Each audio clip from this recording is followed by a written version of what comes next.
Hello and welcome to my keto kitchen. I'm Victoria. Today we're going to make my absolute favorite jelly.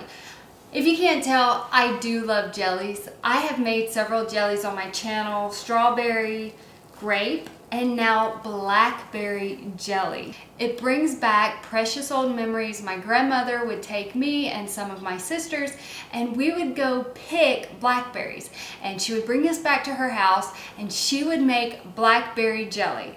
That is my hands down favorite jelly in the world. I don't know why I have not thought about making blackberry jelly. Why? It's my favorite. So that's what I'm doing today. I'm gonna show you how to make a keto blackberry jelly.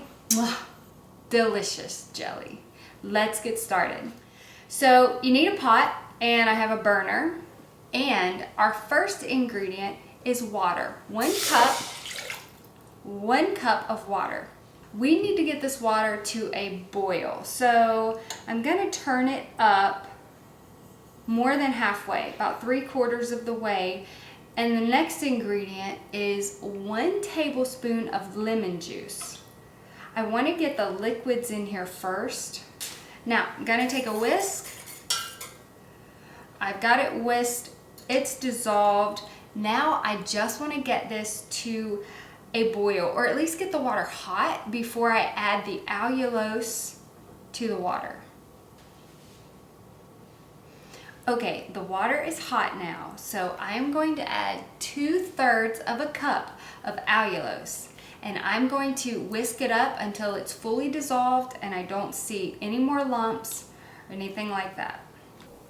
Okay, everything is dissolved. Now it's time to add the blackberries.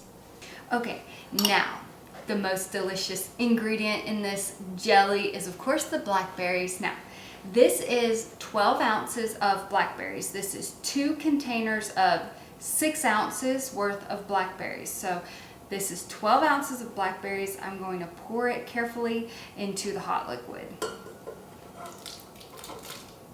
Perfect.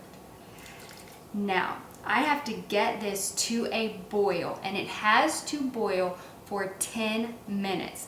While it's boiling, I am actually going to use my submersion blender.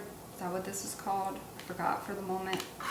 And I am going to blend up these blackberries because they are whole. So you can take a fork, you can take any utensil and squash them best that you can. I'm actually gonna blend them. If you can't tell, this is the first time I'm making this jelly. It just hit me today and I was like, I have to have blackberry jelly now. It's literally 10:45 at night. And I am making blackberry jelly right now because I want it tomorrow.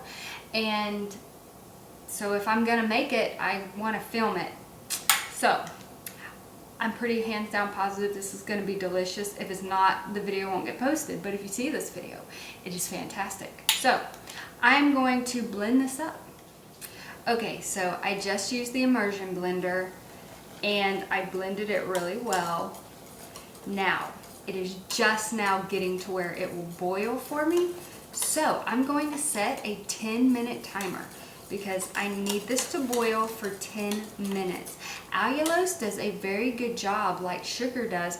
When you heat it for a certain length of time, it gets like sugar does, it gets like an elasticity, stickiness to it, which is what you want in a jelly. Now, I am going to add xanthan gum in a minute because that is my favorite ingredient. You can't talk me into gelatin for fruit jellies. Now, my grape jelly needed gelatin because there was no actual fruit. It was all liquid. But for a fruit jelly, xanthan gum, that's my go-to. These jellies are very thick. Okay, so 10 minutes and I'll be right back. The 10-minute timer is up. I'm going to unplug this. Okay, the last ingredient is 1/2 tablespoon of xanthan gum. Gelatin, I do not like it in whole fruit jellies, like actual fruit jelly. I do not like gelatin. It doesn't spread well. I just don't like it. I like xanthan gum. That's it. This is me, Victoria's Keto Kitchen. I'm all about the xanthan gum, especially in my jelly. So half of a tablespoon, which is 1 1/2 teaspoons, I'm going to sprinkle it, and then I'm going to whisk it really fast and really hard. Go.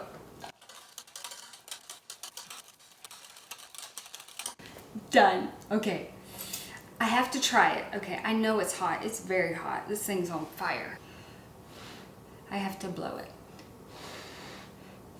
It's gorgeous. It's burgundy.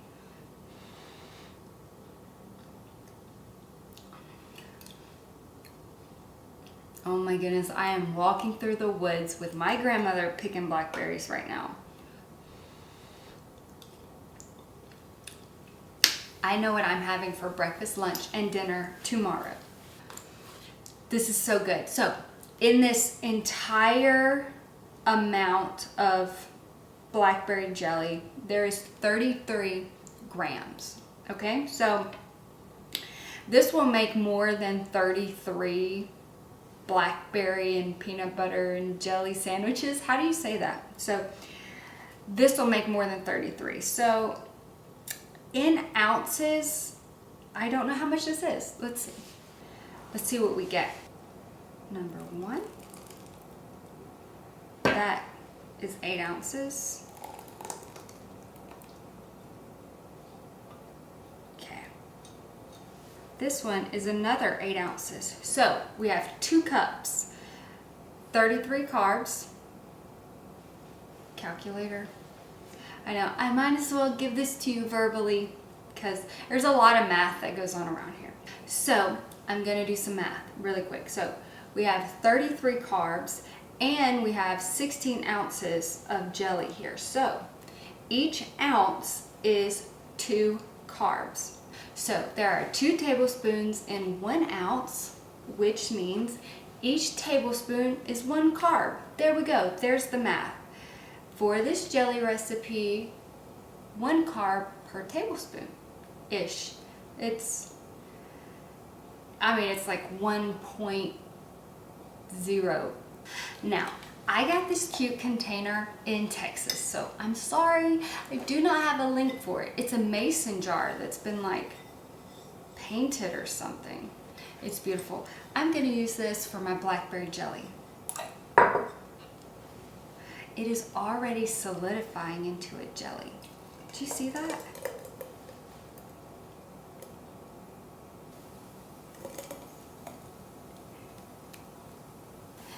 Okay, this has to go into the refrigerator.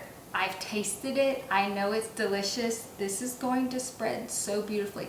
I will insert a clip right here from tomorrow when I make my buttered blackberry jelly toast.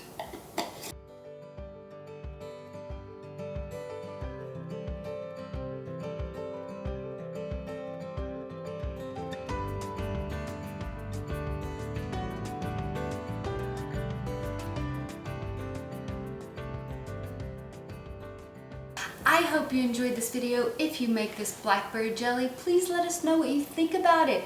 Tell me what you think, and if you have any pretty cool memories of picking fruit with a loved one, maybe when you were younger, or maybe you take your loved ones now. We took our kids blueberry picking last week because we were down in Mississippi and my grandmother has some blueberry bushes, and they picked the blueberries and just loved it so much. So I hope you enjoyed this video. Please let me know what you think about it. If you make this blackberry jelly, how you eat it, maybe something special. If you're not subscribed, please subscribe, and you have a blessed day.